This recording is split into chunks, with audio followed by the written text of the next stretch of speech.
ऐसे नहीं करेगी फिर।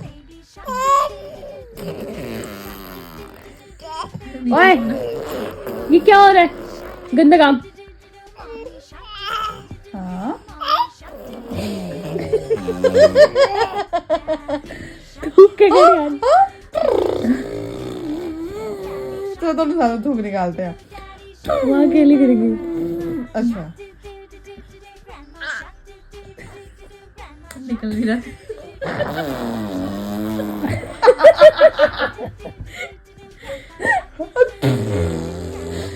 राहुल राहुल इधर आओ।